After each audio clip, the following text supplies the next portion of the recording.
Todo ingat ang mga nagtitinda at bumibili ng paputok sa Bukawi, Bulacan para iwas disgrasya. Balikan po natin ang ating kasamang si June Veneracion. June. Ivan, masyado pang maaga kaya medyo matumal pa yung bentahan ng mga paputok dito sa Bukawi, Bulacan. Pero alam mo, napansin ng mga nagtitinda dito yung biglang pagtaas, yung demand. Nagkaroon ng spike simula nung kagabi. Dahilan kung bakit sila nagtaas na rin ng presyo. Roughly mga 5% yung naging increase sa presyo ng mga paputok. Ito, kumustahin natin si Donald, isa sa mga nagtitinda rito. Donald, kumusta yung bentahan? Ayos naman po, mabili na po ngayon. Kaya nyo talaga inaasahan na talagang sisipa itong sales nyo? Simula po 28 pataas ng hanggang 31 na po, malakas na po yan. At sigurado yan, puyatan din kayo niyan. Opo, 24 hours na po nga. Simula kailan kayo nag 24 hours na operation? Simula po 30 ng December. Pero wala naman siguro nagbebenta na illegal dito, no? Wala po. Malaki ipinagbabawal po. Bawal na bawal yan. Kahit yung mga pasimpleng bentahan lang. Opo, hinuhuli po yan.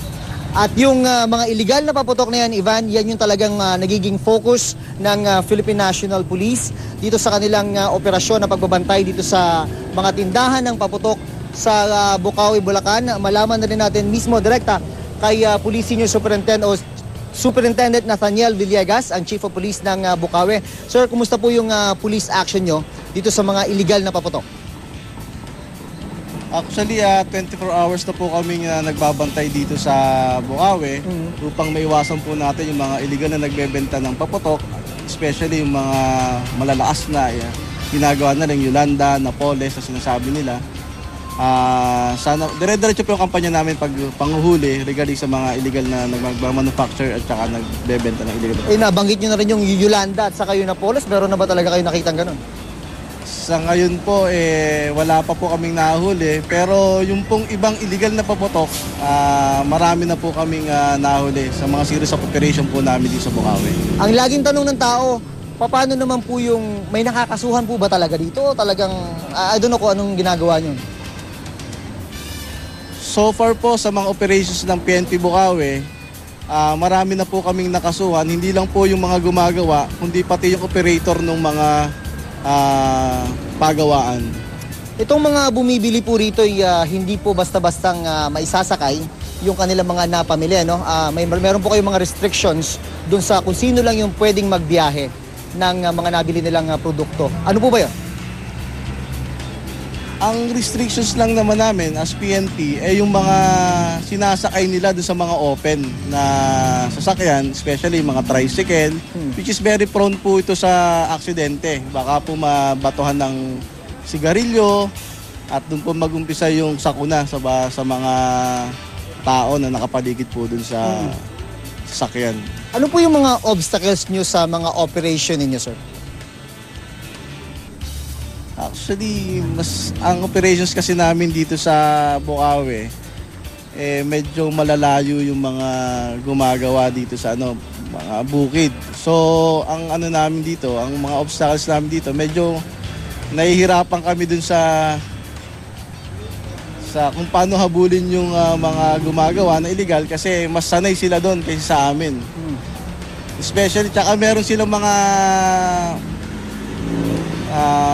nag-aabang na magtitimbre na kung may dumadating na kagad ng mga manghuhuli sa Kalimpulis. At kapag may nahuhuli na po ba kayo, wala naman po bang nang-aarbor? Sad to say, hindi ho natin maiwasan pero na may tumatawag pero dinediretso pa rin namin na sampahan ng kaso yung mga nahuli namin. Yan po ba yung mga lokal na opisyal? Meron ng mga lokal na opisyal na tumatawag sa amin. Ayoko na po kayo ilagay on the spot. Jun. Pero alam niyo, isa sa mga pinaghahandaan dito ng Philippine National Police ay yung pagdagsanga ng mga tao rito sa weekend, kagaya nito, itong mga bumibili dito ngayon. At ang inaasahan nila yung pagbuhos ng tao at ang pagkapal din ng mga sasakyan dito at traffic na inaasahan nila ngayong weekend. Ito, kumustahin lang natin yung isang bumibili. Sir, kayo po ba'y... Ayaw mo na. Papakasyon lang dito, California. Galing po kayong California. So, saan po kayo nag-stay ngayon na lugar? Sa Quezon City? So, bumiyahe pa po kayo Quezon City para bumili? Oo, Paradiso, yeah. Okay. Gaano po karami yung nabili nyo? Hindi pa, nagkaano pa ako, nagkakambas pa ako. Nagka-canvas pa. Oo.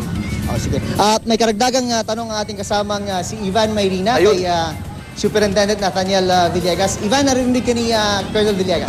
Jun, matanong ko lang si Colonel, kasi ang sentro or yung focus ng operation dun sa bentahan o yung distribution. Pero gusto ko sanang kumustahin yung kumbaga, nipping the problem in the bud. Yung tutok naman dun sa manufacturing. Kasi alam naman natin seasonal itong manufacturing ng paputok, Jun eh. Ito bang nangyayari parang guerrilla style ang paggawa ng mga manufacturers? Pag bagong taon, susulpot, gagawa, tapos biglang mawawala. Kasi po seasonal po yung mga gumagawa dito sa Bukawi. Pagdating po ng Christmas season, doon na po yung kasagsagan ng paggawa po ng mga paputok natin. So, ang campaign po namin dito, hindi lang po yung nagbebenta, pati yung mga gumagawa po na illegal na paputok po. Yun po ang aming hinuhuli at kinakasama po natin sa korte. Pero ito po, Bukawi, small town, yung industriya po niyan, magkakakilala po yan. Hindi ho ba pwedeng yung intel natin, halimbawa, magkakakilala naman yung mga yan, alam nila kung sino yung mga gumagawa ng illegal at hindi? Ayun nga po, yung pong iba naman na manufacturer, nakikipagtulungan naman po sa PNP upang mahuli po yung mga gumagawa ng illegal. So sila rin po yung source namin na information para mahuli namin yung mga gumagawa ng illegal po rito sa Bukawi. Okay, Colonel, maraming salamat at good luck po sa inyong operasyon. Jun? Maraming salamat din po. Ivan, sundutin ko na rin yung punto mo. Pero siguro dito, sir, parang alam naman natin na illegal, no? Pero bakit patuloy na may napuproduce? Actually, ang kultura kasi ng Pilipino, kung ano yung illegal, yun ang gusto nila eh.